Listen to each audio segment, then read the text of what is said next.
Because number one, she's building a rapport with her list.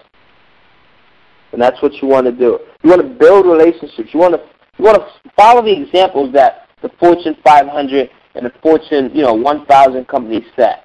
Coca-Cola, Chrysler, General Motors. These companies, they build a rapport with their clientele. My wife and I, we just leased a new car, and this is about 2 months ago. But I mean, I'm a studier of marketing, and we leased a Chrysler 300M. My wife wanted the car. She's been looking at them, so as a surprise, I went in and I got it for her one day, and I brought it home and surprised her.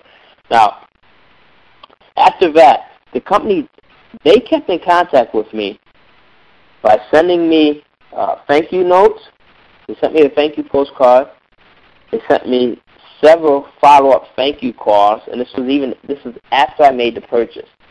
After they already had my money, they had the contract signed, they still made an effort to keep in contact with me because it's all about building those relationships.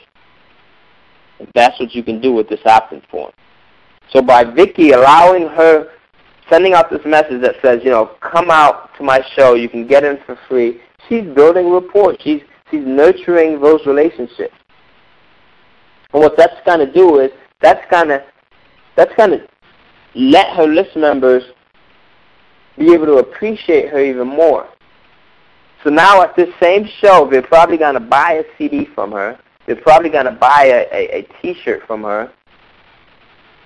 They're going to buy any other thing that she has to sell. Any CDs that she releases from her website, they're most likely going to buy because they now have this relationship with her. Now, another example of an opt-in form that I want to show you guys is that a website that I did a seminar for back in 2006, and it was a TOMI seminar. All right, this was a $1,000 seminar where the attendees, they paid $1,000 to come in and hear some of the same stuff that I'm going to be teaching you guys within the next week, some of the same stuff that I'm going over with you tonight. All right, so you're really getting this stuff at a huge bargain. It's for free. And sometimes the things that we get for free, we take advantage of. I don't want you to do that with this information because there's people out there who are willing huge amounts of money for it. So please make sure you take this information and put it to practical use. I say all the time, a lot of the stuff that we get for free, we take advantage of. We get our minds for free. A lot of people take advantage of their minds. They put the wrong things into their system. We get our family, our relationships, our wives, our spouses for free. Well, guys, most of us get our spouses for free. Some of us, it comes at a price. But, that's just a little joke here. But you want to make sure that you cherish this information. So go to this site, and it's othermusicindustry.com. othermusicindustry.com. TheOther music, MUSIC, industry.com. And this was a seminar that we held that specifically and strictly dealt with marketing your music online. Now, if you notice, when you go to that site, you're going to see an opt-in form. And that's the opt-in form that we use to build our list. And in just a couple of weeks, we were able to build a list of close to like 3,700 people. And we ended up getting a huge amount of those people to the actual seminar. And they actually paid $1,000. It was $997 to get into our seminar. All right, so this stuff, it's not BS. It's not stuff that I'm just telling you. This is stuff that I use on a regular basis. Visit any of our sites, and chances are you'll see an opt-in form in some form or fashion. Either it's a stationary opt-in form that's on the website, or it's a drop-down menu that comes down, or it's an exit pop-up that comes up. But we are asking you for your contact information in one way. Okay. Now, the next piece, the next component that ties into the opt-in forms is your autoresponders. Autoresponders are like it's like the ice cream to your cherry pie. Autoresponders tie in hand with your opt-in form. The opt-in form is where people go to enter their name and their email address, and the autoresponder messages are the messages that people receive from you once you have their contact information.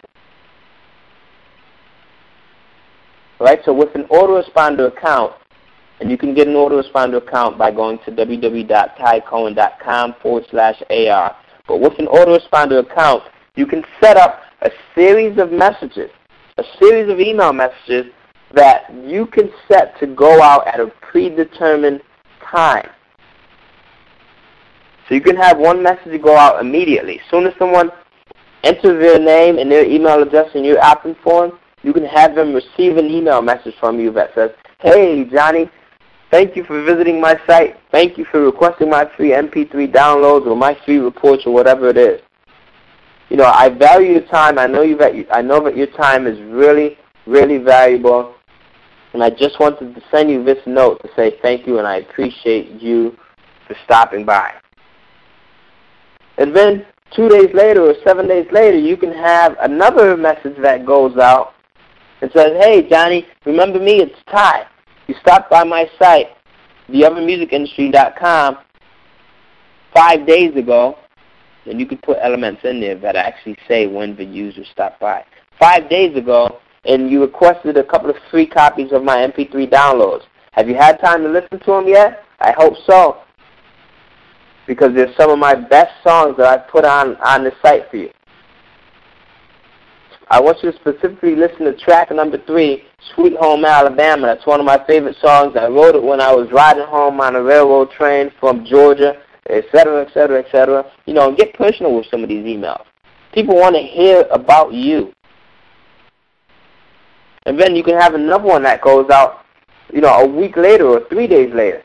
"Hey, Johnny, it's me again, Ty. Hi. You know, I sent you an email a couple of days ago, and I was telling you about my favorite song, Sweet Home Alabama. I hope you've had a chance to listen to it by now. You know, if you have, what do you think about it? Send me a reply email. Let me know, what do you think about it?" And that's how you get feedback. Or, "Hey, Johnny, what's your favorite song out of all 3 of them that you've listened to?" And you start to get feedback from people, and they tell you what are some of their favorite songs. And this way, instead of guessing, you're knowing for sure what your market wants. When you're starting to serve your market, when you're giving them information, you're putting your product out there, you the product, you the CD, you the music creator, or label owner, or executive, whatever it is, you want to know for certain what it is that your market wants. And this is one of the quickest ways to do market research, in addition to using things like forums and stuff like that we're going to talk about within the next couple of weeks. But you want to know for certain. This is the quickest way to increase your sales, the quickest way. There should be no guessing when it comes to you trying to decide which song you should release first. Because chances are, the song that you think is your most popular or most liked song, or song that people will appreciate the most, is not. Once you find out from your market